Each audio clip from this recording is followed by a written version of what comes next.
Welcome to SBME Interfaces.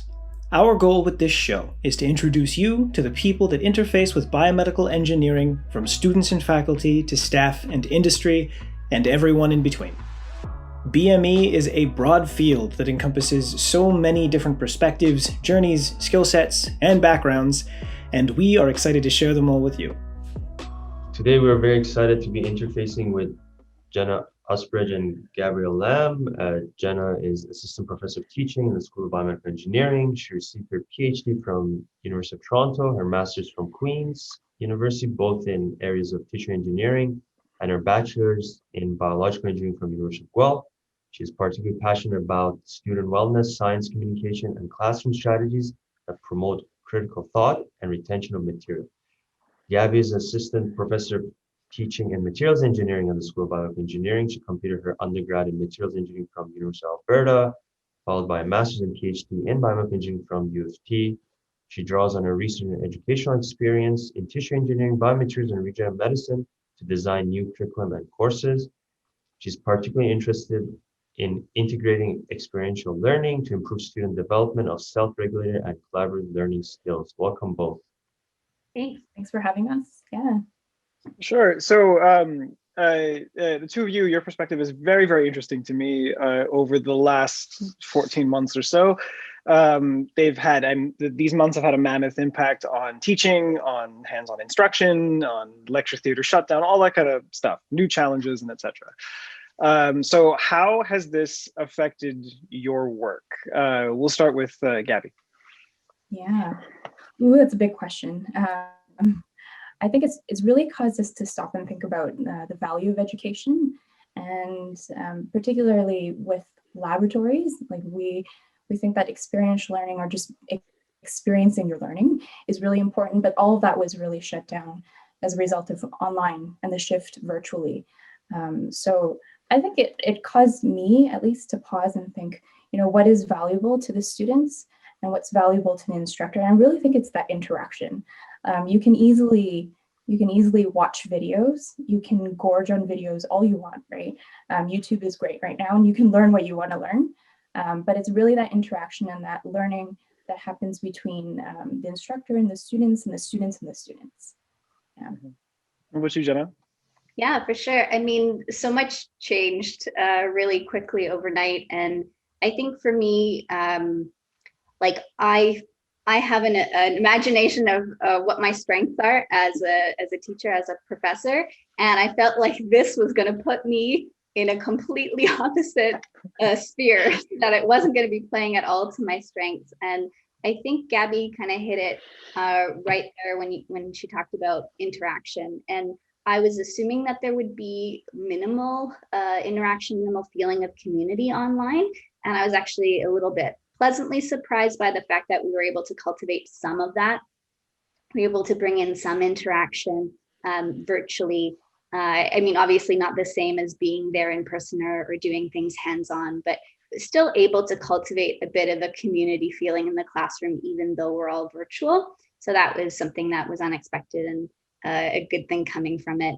And just, I mean, how I approached it, I think Gabi was also right in saying it's like evaluating and reflecting on what you value as a teacher, what you value as a learner, and trying to create that space in a very different realm. So trying out a whole bunch of new things and seeing what sticks, and then keeping the ones that stick and maybe abandoning the ones that don't. In terms of what sticks, have you both of you found a shift in your mindset towards teaching, or even something you're like, oh, wow, we should keep this when we go back to whatever normal looks like? Go ahead, Jenna. Yeah, I mean, I think I don't think I would have thought of myself as being rigid as a teacher before, but this has allowed me to reflect on maybe I was a bit set in my ways in some things, and how turning the whole teaching process kind of on its head for me, being virtual, it's allowed me to be a bit more flexible with how I teach, because I was forced into it. So I think that actually can be a good thing, and maybe leaving some room for some flexibility in the course would be a good thing moving forward. What about you, Gabi?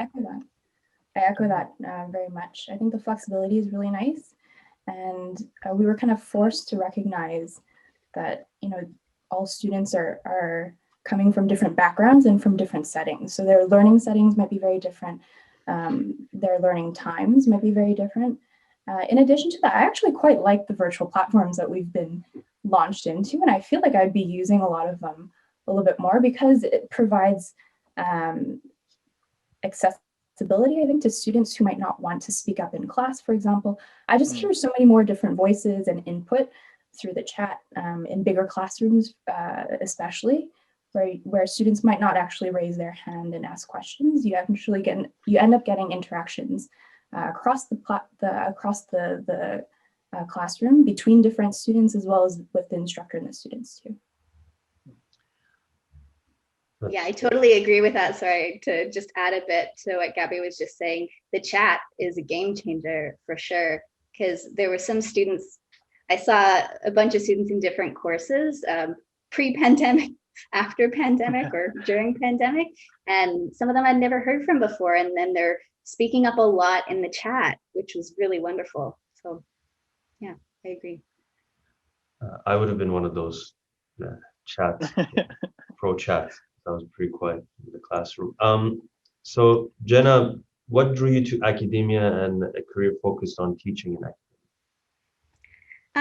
I think it's a bit of a natural inclination for me to want to teach and explain, and doing it on a small scale with classmates or friends in high school or undergrad, and then liking being a mentor and a TA through my graduate school. And really it was in my PhD where I was exploring that a lot more, TAing a lot of different types of classes and in different facets. So, facilitating labs, doing a lot of marking, being a seminar TA, just getting exposure in different ways to teaching. And I got a lot of I drew a lot of meaning from being a teacher in that time. And I like the structure of it. It gave me some structure to my days and weeks as a graduate student. Working on one project for your PhD for a long time sometimes can leave you without feeling like you have structure. So I like that. And you, Gabby? Yeah, I think I was very blessed to have excellent mentors throughout my life. And those people have really changed the way that I see life and how I experienced it as well. And so I reflected on that, and I think I'd love to be able to do that as well for other people. And so teaching, apart from really enjoying it, I really believe in the vision behind it. And I think that's just wonderful how a person, even if it's a course or outside of classroom chats, can really affect someone. And so mentorship is a huge piece to it. I've also had chances to, during my graduate studies, actually develop some courses or parts of courses, and that was so much fun. I thought that was incredibly creative, and then being able to see that with students kind of doing what you had thought of is a lot of satisfaction. Yeah. Is that an arduous process, like designing a course? Like, is that something that takes a lot out of you, or it really is this purely creative thing? I don't think it's purely creative, but there's a lot of creativity behind it. And I think it's a lot of fun. It is a lot of work as well. So, creating all of the teaching materials, not just for the students, but for the TAs who might support you, the marking rubrics, a lot of it is, it's quite a bit of work, but it's so satisfying when you actually see it, in place, and then students are actually doing the activities that you were thinking about or dreaming about is a lot of fun. Yeah, I would also say that it's a lot of work that you put into it, highly creative, and I feel like the process is never done. So there's not a completion where you're like, oh, I've created this course. You kind of always feel like there's something else that you could do. I guess there's some satisfaction that I felt when the course is completed. You're like, I did it. I did it this time. But yeah, it's exciting to be able to create something new. So having that opportunity is good. It sounds very much like the artistic process where nothing's ever done, it's just abandoned. Like something you just gotta walk away and that's it. So what drew the both of you to UBC? And start with you, Gabby. Yeah, well, the opportunity opened, and it was great. I guess being part of in academia or chasing an academic position, you really have to go where the path leads you. And then UBC opened up this opportunity was fantastic. And I think the excitement of being part of, so I'm cross-appointed, but being part of a school that's brand new, that's building from the ground up was incredibly exciting. And I knew the opportunities for, course creation and for kind of changing and shifting the way that the undergraduate program might actually pan out was wonderful. Plus, I also, from a personal perspective, I have folks and family in the West Side. So it was actually kind of nice to come back from Toronto over and closer to family. So many aspects to that. Mm-hmm. What you, Jenna? For sure. Well, it really was an opportunity for me as well that kind of presented itself. And I was like, well, I gotta go for this. Like, it's kind of written for me. That's how I saw it. I was like, it's perfectly written for me. I have to go for it. I kind of felt like it was an opportunity that was there just a little earlier than I was ready, but I was like, I'm going to go for it. I'm going to go for it anyways and see what comes out of it. Probably won't get it. It's far away from family and friends anyways. And had that my mindset. And then just things kept lining up for it. And in my interview, when I came in person, it really felt like a good fit, which I'm not surprised that it felt like a good fit program-wise or people-wise, but just how much it felt like it was a right fit when I came here. And I was kind of like, uh-oh, do I have to move? Now I have to move so far away. But yeah, it's been a great experience so far. And I really like being on the West Coast, despite being so far away from family on the East Coast. So you two kind of mentioned some aspects of what makes SBME special. So I just want to pick your brain a bit more. So Jenna, what makes the school special to you? I think there are a lot of things that make it special. I think the people make it really special because it's a new department. There's a lot of good new energy being poured into it, and the people who have been at UBC working in this area for a long time are really excited to grow this new baby. And the people who have come here, been recruited here, are also excited to contribute to this. And so having both of those energies together, I think make it really strong, everybody wanting to work together and to this same goal of making this new program really, really strong and a little bit different than what's offered elsewhere. I think that that makes SBME unique for sure. Gabi, you touched a little bit on its newness. Anything else that stands out for you? Yeah, I think it is that attitude where people are really excited to pitch in.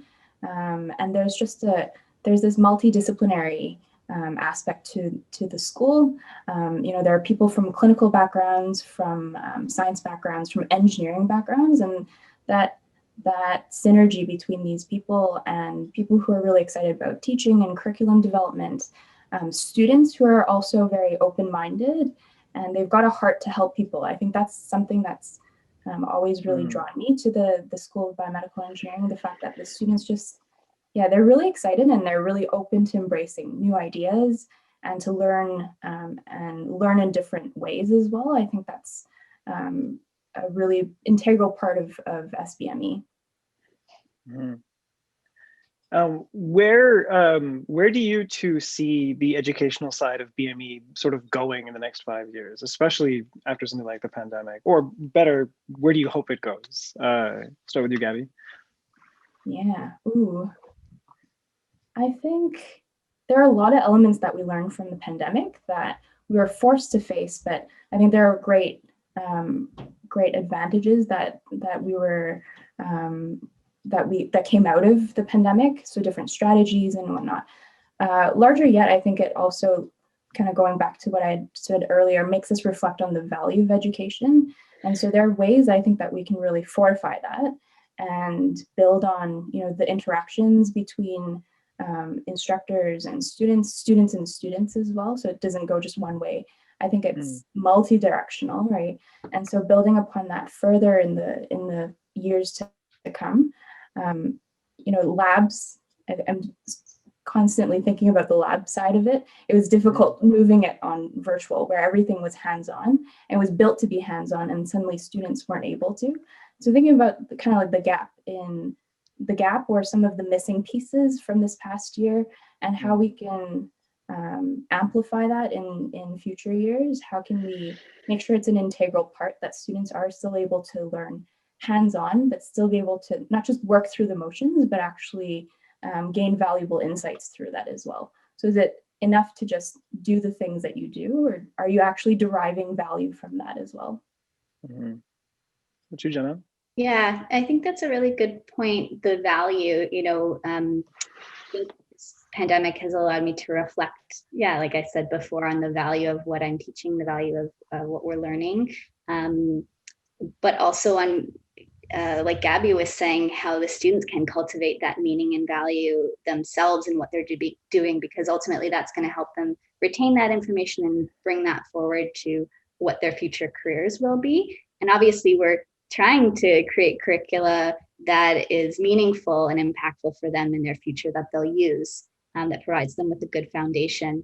But if they're not internalizing that, then they're going to quickly forget it after the term has passed, and it's not going to be as meaningful for all of us. So how do we create the most meaningful ways that we teach, and ways that they can take that moving forward, is something that I think we all do and can still continue to reflect on and teach to.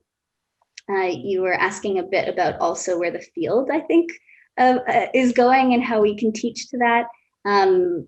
I think that's a challenging question, because this field is always changing and is rapidly changing, even as we're trying to teach and build the curriculum. So I think the best way that we can do that is to be as flexible as we can with the material, and continue to be up to date on what we're teaching, making sure that we're bringing in new concepts as they're coming in. I think COVID is a good example of that, right? We've learned a lot about the pandemic and about the virus and about testing for it throughout these 14 months.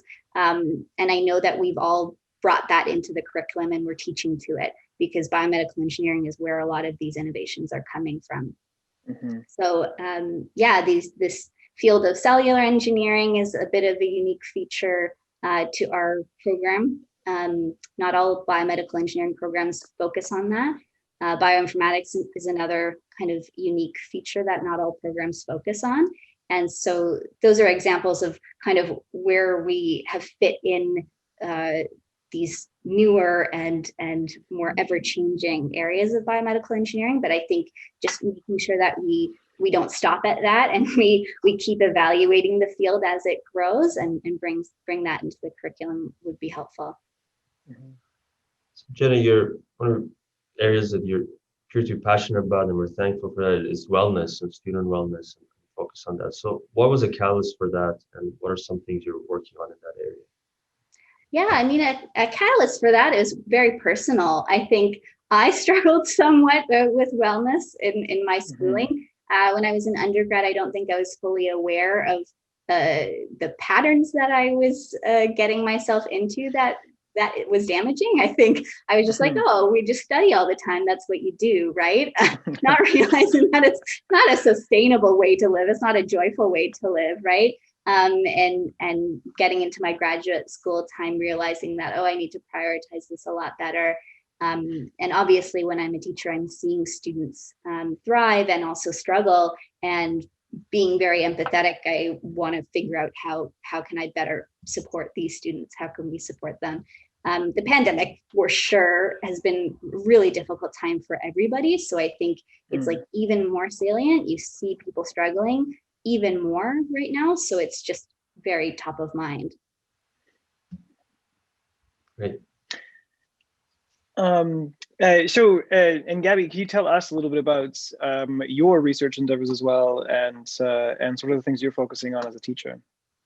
Yeah, I think I've hit on that in terms of experiential learning. So I think, apart from labs, which is a big part of what I enjoy doing, I think there's also the learning that happens between students outside of school and the traditional classrooms, even the virtual classrooms.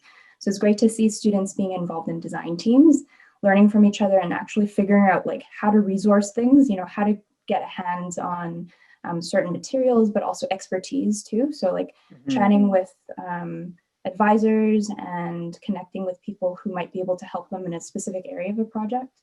My interests currently are largely in experiential learning and how students can be guided in developing self-regulated learning. So essentially, how can they control and how can they adjust their learning strategies as they go, and so become a little bit more independent in their thinking and also thinking about their thinking. So maybe being more reflective in the way that they're learning, apart from just going in there trying to memorize things or struggling through it. Like, how are they actually reflecting on their strategies? How are they adapting their strategies too? I think that's a really important part in becoming a biomedical engineer, but any engineer in general, to be very self-aware and to be able to resource and know, who to pull on, who to ask for help, when to ask for help. So that's a big part of my interests as well. Any advice for any leaders out there, or teachers out there who want to integrate a little bit more of that, the experiential side and also the self-reflective side into their classrooms? Yeah, great question.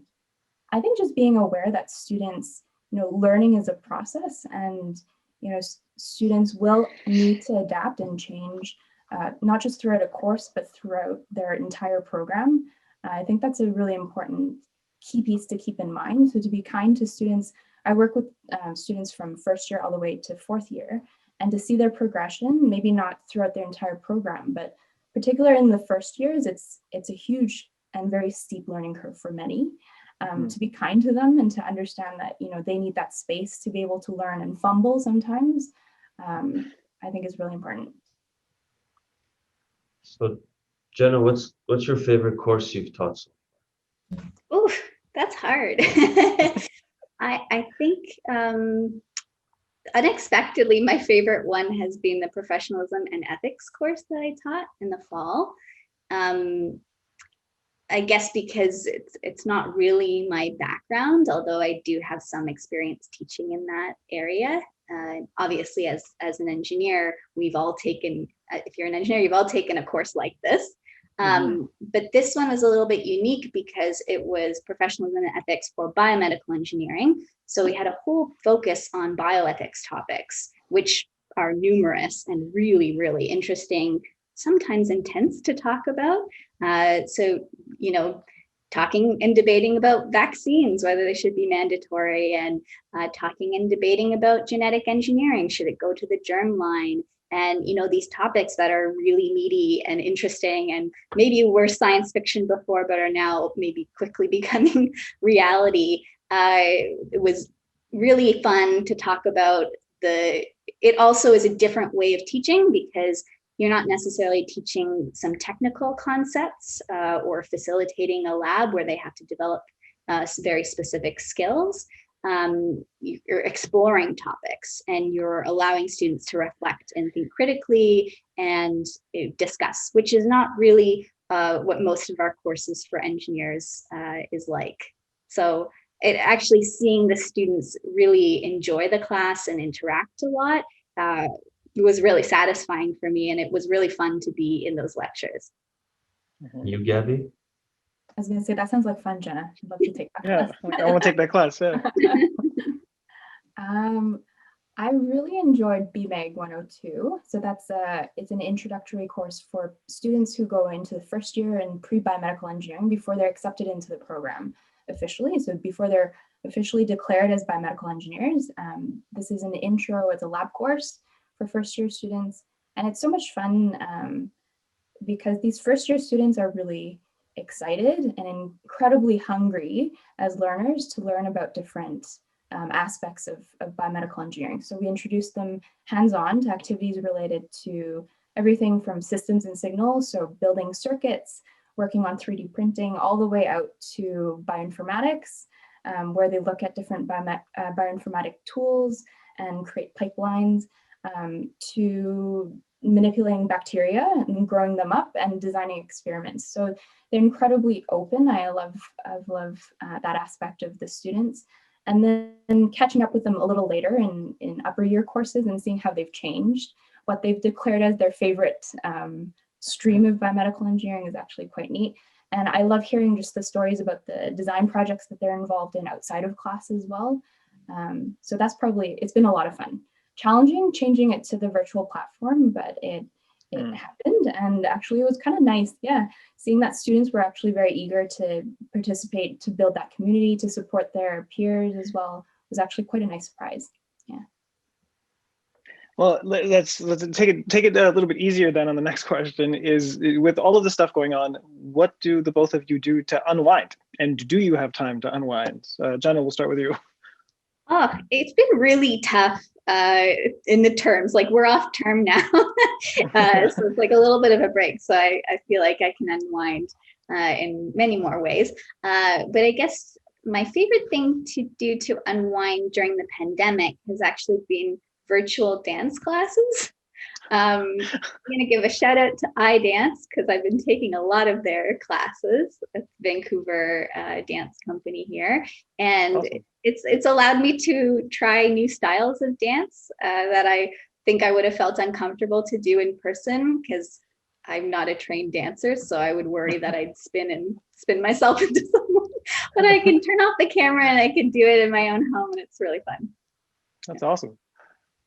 What about you, Gabby? Yeah. Oh, I've embraced the whole world of YouTube fitness as well. And then doing it over Skype or over FaceTime with friends and family has actually been really fun. And we've got really good, they didn't know about it, but recordings of when they were dancing and they thought, so that was a lot of fun. I think connecting with people was a huge part for me, even if it's virtual. Speaking to friends, out east or family members in different places was a really nice part to unwind and to kind of decompress after the term and during the term too. Yeah, for sure. I think also our wonderful BC environment helps a lot. So even when I'm in the midst of a full time, just going for a walk is really nice because it's so beautiful. You can any direction you go and it's really pretty. So that helps. You're right. So one philosophical question before Miguel takes us home. Gabby, one piece of advice you would tell your 20-year-old self? Something that I would tell my 20-year-old self. I would say it's okay to make mistakes and to work things out. I think in my 20s, I had a mindset where I had to, power through things and it had to work out perfectly fine. I think, looking back, life changes and the way things pan out are oftentimes very unexpected. But I think, if you approach it with a good attitude and embrace the experience, I think it can be a great journey as well. So that's probably what I tell my 20-year-old self. Jenna? That's really hard because I would want to tell her to relax and not worry and calm down. But I know I wouldn't listen to that. I would listen to that now. It's not a helpful piece of advice. So I think it's kind of don't get in your own way. Try not to get in your head as much. I like the point Gabby made about it's okay to make mistakes. Be brave, try new things, which I did anyways. I think it took me a bit to gather the courage or to get out of my own way. Yeah. That's awesome. All right. So last but not least, are there any current initiatives or projects or endeavors, can be professionally or personally, that you are overseeing and you are really excited about and you think we should get excited about too? Jenna, we'll start with you. Oof. Yeah, there are a couple. So this summer, I'm creating a new grad course on science communication for diverse audiences. So it's meant to help students translate their STEM topics to, not necessarily like a general audience, but to really figure out who their audience is and rework their message for those different audiences. And I'm also going to be mentoring a summer student who's going to be helping to figure out, what are the good and bad examples of science communication from COVID, and how can we use those to see what's best to inform policy, science policy. So that's an area that I don't really have experience in. So I'm hoping that with the summer student, we'll figure out a little bit more about that, figure out who's doing that at UBC that we can connect with, and then I'll be able to take some of that and teach in my grad course later in the summer. And what about you, Gabi? Yeah, this summer, after unwinding, I think I'd love to. I've got some projects going on developing some case study videos. So we've been chatting with people all the way from Purdy's to people who are doing forensics engineering and looking at how materials engineering kind of folds into everyday life, the relevance of what people are learning and how you're building your skill set as an engineer. So that's an ongoing project, and also looking at kind of the way that students are engaging, not just online, but also in-person classes too. What are the motivating factors behind why they're learning what they're learning, why they're trying hard, why they're self-regulating and changing their learning strategies over time. So I'm quite excited to dive deeper into that this summer. Awesome. Great. Thank you both. It was a pleasure speaking to you, and wish you all the best. And you need to know that you're making a big impact on our students daily, and you play a critical part in the school's growth. Glad to have both of you on the school. Thank you. Thanks for having me. Bye.